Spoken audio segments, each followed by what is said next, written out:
और बेसिकली मैं नांदेड़ से बिलोंग करता हूँ। मेरी जन्मभूमि नांदेड़ है और मेरी कर्मभूमि मुंबई है। तो मेरा 12th साइंस के बाद 3.5 साल का डिप्लोमा हुआ। उसके बाद मैंने ग्रेजुएशन कंप्लीट किया और ग्रेजुएशन कंप्लीट होने के बाद मैं डायरेक्टली मुंबई चला गया। मुंबई जाने से पहले मैं आपको बताना चाहता हूँ, शायद यहाँ पे किसी को भी पता नहीं, यहाँ पे मानवत रोड बोल के है। मानवत रोड पे एक हॉस्पिटल है RH, वहां पे मैं पहले जॉब किया करता था। तो पात्री के साईं बाबा को भी एक बार मेरा यहाँ से प्रणाम करता हूँ उनको भी। तो मैं उसके बाद मुंबई चला गया। मुंबई जाने के बाद वहां पे मेरा सर ये इंडस्ट्री में आने से पहले मैं क्या क्या करता था, 1-2 मिनट में मैं शेयर करना चाहता हूँ सर। देखिए कैसा हुआ। वहां पे मैं जब गया ना सर, पहला जॉब मेरा थाना में था, जुपिटर हॉस्पिटल में। उसके बाद मैंने और कुछ सोचा कि मुझे आगे बढ़ना है, क्योंकि मेरे फ्रेंड लोग, दोस्त लोग सब साथ में काम कर रहे थे। तो मेरा दूसरा जॉब सिर्फ 14,000 का था। 6-7 महीने के बाद मैंने सोचा कि मुझे नहीं और आगे पायदान पे जाना है। हम सोचते हैं ना DC होने के बाद DTC, ATC, DTC, ZTC होना है, ऐसा। तो 13वें मंथ के बाद सर मुझे करीबन 36,000 की सैलरी मिल गई थी। उसके बाद मैंने सोचा कि नहीं, इतने में कुछ नहीं हो रहा है, क्योंकि मुंबई में उड़ती है नोट, पकड़ने वाला चाहिए। तो मैंने सोच लिया। उसके बाद मैं पर डे का 1,500 रुपए लेना शुरू कर दिया सर, 1,500 रुपीज। और उस टाइम में मेरा जॉब जो है ना सर, बड़े बड़े जो सेलिब्रिटीज होते ना, उनके साथ हुआ करता था। फिर उनके साथ रहते मैंने अपने में बहुत सारे चेंजेस लाए। आप जानते होंगे फिल्म इंडस्ट्री के सुपरस्टार, पहले सुपरस्टार कौन थे? राजेश खन्ना जी। जब राजेश खन्ना जी हॉस्पिटल में एडमिट थे, लीलावती हॉस्पिटल में, तब मुझे डिम्पल कपाड़िया का फोन आया था। आप सब तो जानते होंगे, बराबर है, डिम्पल कपाड़िया जी। उनका फोन आया और मेरा लीव था वहां पे उस दिन पे। तो उन्होंने मुझे फोन किया, हेलो अमोल, मैं डिम्पल बात कर रही हूँ। क्योंकि मेरा एक था कि जब मेरी छुट्टी रहती थी ना सर, तब मैं कहीं नहीं जाता था। बाकी जॉब अगर चल रहा है मेरा तो कंटिन्यू में करता था। और जिस दिन मुझे लीव मिल गई, 2 दिन मैं किसी का फोन भी नहीं उठाता था। तो अचानक हमारे ब्यूरो में कॉल गया कि हमें एक मराठी वाला बंदा चाहिए, क्योंकि राजेश खन्ना जी एडमिट है। तो मुझे फोन आया और मुझे डिम्पल जी का फोन आया। मैं बैठा था मेरे फ्रेंड के यहाँ पे। तो उन्होंने क्या किया, मुझे फोन आया, मुझे बोला कि हेलो अमोल, मैं डिम्पल बात कर रही हूँ। मैं बोला यार कौन लड़की बात कर रही है, सुबह सुबह इतना मजा क्यों उठा रहे हो? तो उसने फिर से फोन किया, अरे अमोल मैं काकाची बात को डिम्पल बोलते। मुझे समझ में नहीं आया काका की बात कैसी डिम्पल होती। बाद में मुझे समझ में आया। उन्होंने बोला कि अमोल जी, मैं डिम्पल कपाड़िया राजेश खन्ना जी की वाइफ बात कर रही हूँ और आपके ब्यूरो से मुझे नंबर मिला है। वो कह रहे थे कि आप अवेलेबल नहीं हो सकते और मुझे आपकी जरूरत है। तब मैं हॉस्पिटल में गया। उस समय से मैंने बड़े बड़े लोगों के साथ काम हुआ सर। सबसे बड़ी बात तो जिन्होंने हेमा मालिनी को फर्स्ट टाइम इंडस्ट्री में लाया था, ऐसे बड़े लोगों के साथ, बड़े बड़े एक्टर्स, प्रोड्यूसर, डायरेक्टर्स, बिजनेसमैन, बहुत सारे लोगों के साथ जब मैंने उनका ऑब्जर्वेशन किया और बड़े बड़े होटल में भी रहने लगा। मैं ताज होटल में, शायद आप लोग गए होंगे या नहीं गए होंगे, मुझे पता नहीं, ताज होटल में था। उसके बाद ग्रैंड हयात बोल के है सांता क्रूज में, 5 स्टार होटल था वहां पे करीबन 7 दिन में रुका था सर। तब मेरे लाइफ में कुछ चेंजेस आ रहे थे, क्योंकि है ना, उससे पहले मैं एक साधारण सा लड़का 45,000 की जॉब कर रहा था और वहां पे मेरे VIP पेशेंट थे। तो वो 7 दिन वहां पे थे। वहां पे कोई तो मिनिस्टर की शादी थी शायद, तो वहां पे मैं गया था। 7 दिन वहां पे बड़े होटल में रहा था मैं, और मुझे पता भी नहीं क्या है। तो एक बार ऐसा बटन दबा दिया, पूरे कर्टन ऊपर चले गए और नीचे देखता तो पूरे फॉरेनर स्विमिंग पूल में नहा रहे थे। तो मैंने सोचा यार मैं कौन से दुनिया में आया हूँ, और उन लोगों की बातें करने का स्टाइल, रहने का स्टाइल, ये सब चीज देख के मैं काफी एक्साइटेड हुआ। और तब से मैं ड्रीम देखने लगा कि अमोल, तुझको भी जिंदगी में अगर आगे बढ़ना है ना, इनके जैसा अगर बनना है और जिंदगी में कुछ करना है ना, तुझे कुछ ना कुछ तो दिमाग लगाना पड़ेगा। पर आपको पता है सर, हमारे दिमाग में और हमारे माइंड में बचपन से डाला होता है कि अगर तू अच्छे से पढ़ाई करेगा तो तुझे अच्छा जॉब मिलेगा। 15-16 साल तक दिमाग में जॉब की बातें डालने के बाद इंसान बिजनेस कर नहीं सकता। और बिजनेस के लिए हमारे माइंड में रहता है कि पैसा चाहिए। तो मैं यही सोचता था कि मुझे बड़ा बनने के लिए क्या करना है क्या नहीं। तब जाके मेरा जॉब एक अगली जगह पे हुआ, वहां पे सिप्ला फार्मास्यूटिकल्स बोल के न्यू मुंबई में मैं रहा करता था। वहां पे करीबन 60,000 की मुझे सैलरी हुआ करती है। बहुत सारे लोग बोलते ना रिकाम टेकला लोकांचा बिजनेस है, बराबर है सर। मैं बताता हूँ ये रिकाम टेकला लोकांचा बिजनेस नहीं है। इस इंडस्ट्री को दुनिया के 130 से भी ज्यादा कंट्री ने ये किया वाला है। साधारण बिजनेस में आप लोग आ चुके हो, मैं बता रहा हूँ। मुझे भी कोई इंटरेस्ट नहीं है धूप में जाने का, धूप में घूमने का। मैं बताता हूँ सर, वहां पे मेरा जॉब था ना सर, करीबन नहीं बोले तो 60,000 मुझे सैलरी मिला करती थी। और जॉब में किसी को सोने के लिए नहीं मिलता है, मुझे वहां पे सोने के लिए, खाने के लिए, उनका सोप, उनका टूथपेस्ट, उनका ब्रश, यूज एंड थ्रो वाला सब चीज मिलता था। कुछ खर्चा नहीं था, सिर्फ 130 रुपीज एक महीने की पास लगती थी मुझे। कंपनी की इनोवा आती थी, लेके जाती थी, एसी में ड्यूटी थी मेरी, कुछ तकलीफ वाली चीज नहीं थी, घर में कुछ खाने का ही नहीं, 3 स्टार 4 स्टार कैटेगरी का खाना भी मिलता था। इतना बढ़िया जॉब होने के बावजूद उसके साथ साथ मैं शॉर्ट फिल्म के लिए स्क्रिप्ट लिखा करता था, पोएम लिखा करता था। सिगरेट कधी तुम्हाला माहिती असेल, समोर जर आपल्या कोणी असं बसलं ना sir, within a frequent of minute मध्ये मी कविता लिहायचो। ये सब चीजें मैं क्या करता था, जो कॉलेज के स्टूडेंट थे वगैरह मेरे पास आते थे और बोलते थे सर मुझे चाहिए, तो मैं उनको दे देता था। कोई लोग पैसे से खरीदते थे, कोई लोग ऐसे ही देते थे। तो सबसे बड़ी बात यही बोलना चाहता था कि मैं ऑलरेडी जॉब करते करते साइड बाय साइड कुछ ना कुछ तो भी करता था, मैं ढूंढ ही रहा था, मुझे कुछ ना कुछ करना था। और उस टाइम पे क्या था, 60,000 रुपए मेरे जॉब से मिल रहे थे और अनदर काम करके मैं 10 से 15,000 और कमा रहा था मुंबई जैसी जगह पे। और मैं मेरे फील्ड में एक में ऐसा बंदा था सर, जो महीने का करीबन 70,000 से भी ऊपर मंथली कमा रहा था मैं, क्योंकि मुझे पता था कि पैसा जिसके पास है ना सर, दुनिया उनकी दास। आप ही बोल रहे हैं, बराबर है। सबसे बड़ी बात यही होता है सर। पर मैंने सोचा कि मैं तो खुद कमा रहा हूँ, मुझे और आगे लोगों को कमाने के लिए कौन सा जरिया मिलेगा। तो मैं भगवान का दिल से शुक्रिया अदा करना चाहता हूँ सर। मेरे बड़े भाई ने एक बिजनेस की शुरुआत की। आप लोग बोलते हो ना घर वालों के साथ नहीं करना चाहिए, बाहर वाले के लोगों के साथ करते हैं, ऐसा नहीं। मेरे बड़े भाई ने बिजनेस की शुरुआत की, मुझे बताया, मैं प्रोग्राम देखने गया और जैसा भी प्रोग्राम देखा वो सारे लोग यहाँ आने के बाद दिमाग लगाते हैं और सोचते हैं, खुद यहाँ पे 3 घंटे का प्रोग्राम देखते हैं और घर में जाके बीवी को, भाई को, वाइफ को 2 मिनट में पूछते कि मैं बिजनेस करूँ या नहीं करूँ। बराबर है। 3 घंटे का पिक्चर हमने देखा, वहां पे 3 मिनट में वो हमें क्या बताने वाले। मैंने किसी को पूछा विचार नहीं सर। उस टाइम पे मैसूर में था, मैं मैसूर से जब आया तो मेरे पास भी पेमेंट नहीं था उस टाइम पे। फिर भी मैंने मेरे फ्रेंड से, आप लोग तो भी 15,000, 20,000, 30,000, 40,000 देके कुछ शुरुआत करते होंगे, उस समय पे मैंने 70,000 रुपए लेके बिजनेस की शुरुआत की। 70,000 रुपए। और उस टाइम पे क्योंकि मुझे पता था, क्योंकि मैं हॉस्पिटल से रिलेटेड था, मुझे पता था इसको जो सर्टिफिकेट मिला है ना सर, वो इंडिया में एक में हमारी कंपनी है उसी को मिला है, जो है आयुष प्रीमियम का सर्टिफिकेशन। आयुर्वेदा, योगा, यूनानी, सिद्ध और होम्योपैथी, इतना बढ़िया सर्टिफिकेट मिला था ना सर। मैं सोचा कि नहीं, बिजनेस में तो दम है, इसके प्रोडक्ट में भी 110% दम है।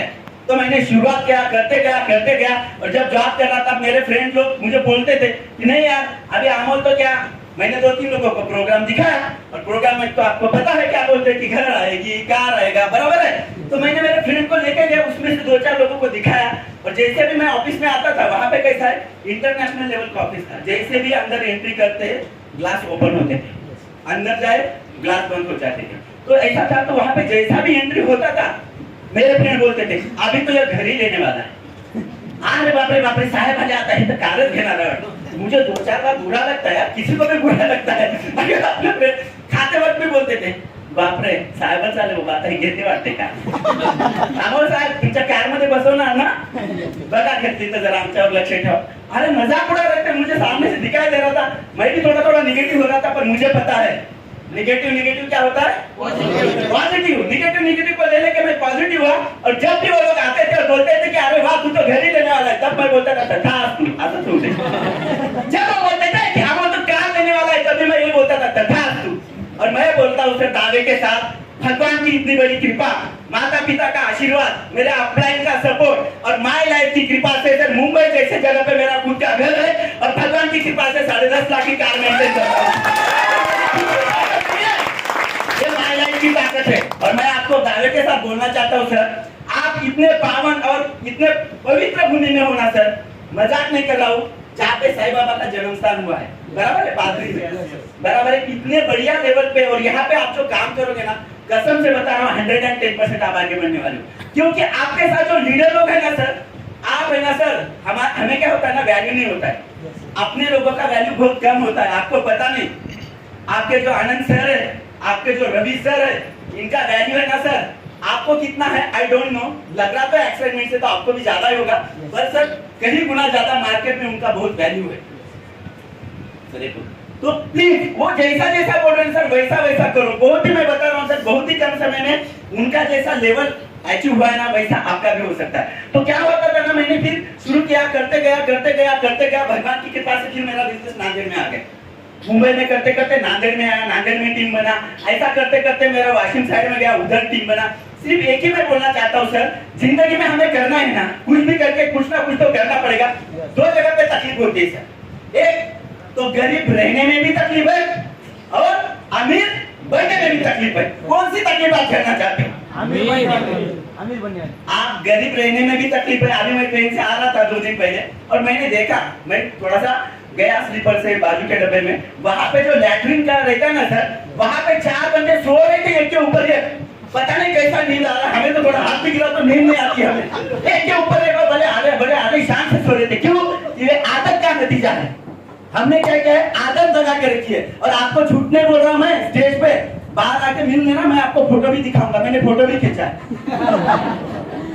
बोल रहे थे क्या कर रहे? कुछ नहीं भाई, मोबाइल में देख रहा हूँ। तो ये होता है सर। तो कहने का एक ही मीनिंग है, देखो तकलीफ तो झेलना है ना, तो गरीब रह के तकलीफ झेलने में क्या मजा है? अमीर बनने में जो तकलीफ आती है ना, वो झेलो सर। मैं 110% बता रहा हूँ। माय लाइफस्टाइल एक ऐसी इंडस्ट्री है ना सर, दुनिया में आपको इंडिया में नंबर 1 नहीं है, कुछ साल देंगे ना सर, ये दुनिया की नंबर 1 कंपनी बनने वाली है। आपको गारंटी है सारे।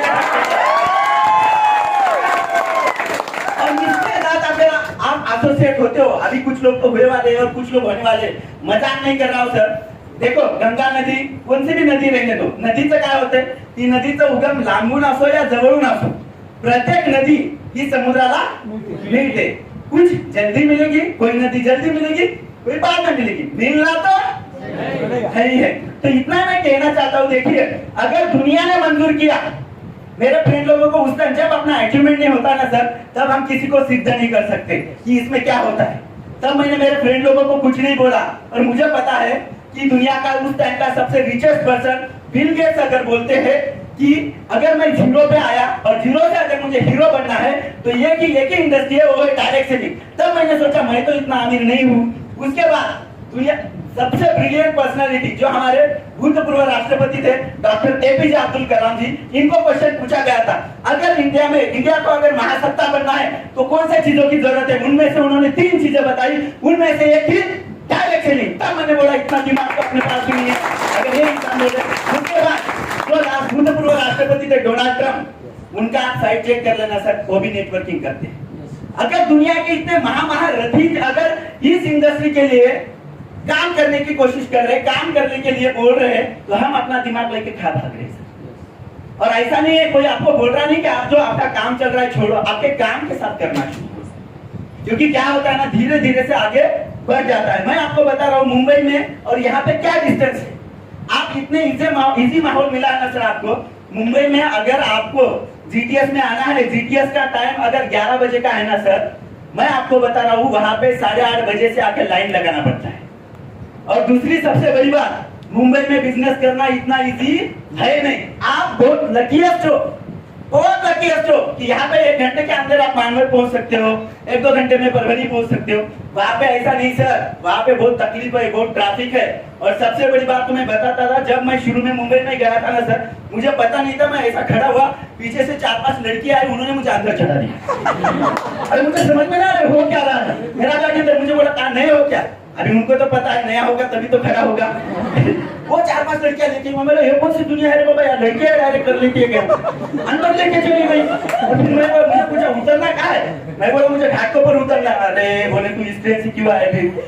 बोले ठीक है कोई दिक्कत नहीं, हम 10-12 लोग हैं, 10 में से 4-5 लोग इधर ही उतरने वाले, आप सिर्फ खड़े रहना, ऑटोमेटिक उतर जाओगे। और कसम से बता रहा हूँ, मैं ऐसा खड़ा था उधर पे, आया पीछे से 4-5 लड़कियां उतर के उधर। बोले ठीक हो ना? हाँ ठीक हो, चश्मा जरा संभाल के। मैं बोला ठीक है मैडम, थैंक यू। ये चीज होती है सर, बहुत सारी चीजें वहां पे ऑटोमेटिक भी होती है। मैं मुंबई के लिए धन्यवाद मानता हूँ सर, क्योंकि वो मेरी कर्मभूमि रही है। और कसम से बता रहा हूँ सर, आप आपके अपलाइन का हाथ पकड़ो, उनका हाथ इतना जबरदस्ती से पकड़ लेना सर कि बस छोड़ना नहीं है। मजाक नहीं कर रहा हूँ सर। आज के डेट पे देखो क्या हो रहा है, कल जाके ना सर, अभी न्यूज आया है, क्योंकि मैं रिसेंटली हमारा आलोक पांडे सर जी से भी मीटिंग हुआ है, जो SN चौधरी चाचा है, उनको भी मैं पर्सनली मिलने के लिए गया था, मुंबई में था। तब मुझे समझ में आया और बताया गया है, क्योंकि अभी जो है ना ऑल ओवर वर्ल्ड में अपनी इंडस्ट्री जाने वाली है, जो माय लाइफस्टाइल है ना सर, लॉकडाउन से पहले जाने वाली। पर अभी लॉकडाउन था इसके लिए नहीं गई, अभी धीरे धीरे करके नेपाल, ऐसे बांग्लादेश, बहुत सारे जगह पे जाने वाले। मैं आपको बताने वाला हूँ सर, जैसा हमारे यहाँ पे इंग्लिश मीडियम स्कूल रहती है, वहां पे पढ़ाने के लिए कोई तो भी जॉन आता है भाई, बराबर है, कोई तो भी टोनी आता है, वैसा मैं आपको बता रहा हूँ सर, यहाँ 3 से 5 साल तक आप रहना सर, अमेरिका, ब्रिटेन, स्विट्जरलैंड, हर जगह पे वहां पे होगा सुरेश, राकेश, अजय,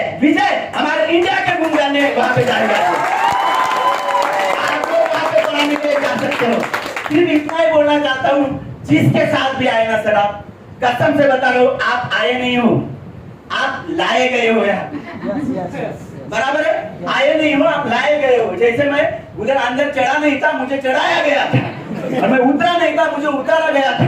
इसी तरह से आप आए नहीं हो, लाए गए हो। और लाने के पीछे में सबसे बड़ा हाथ अगर किसका है ना सर, जिन्होंने लाया हो तो भगवान ने उनको भेजा जरिया बोल के।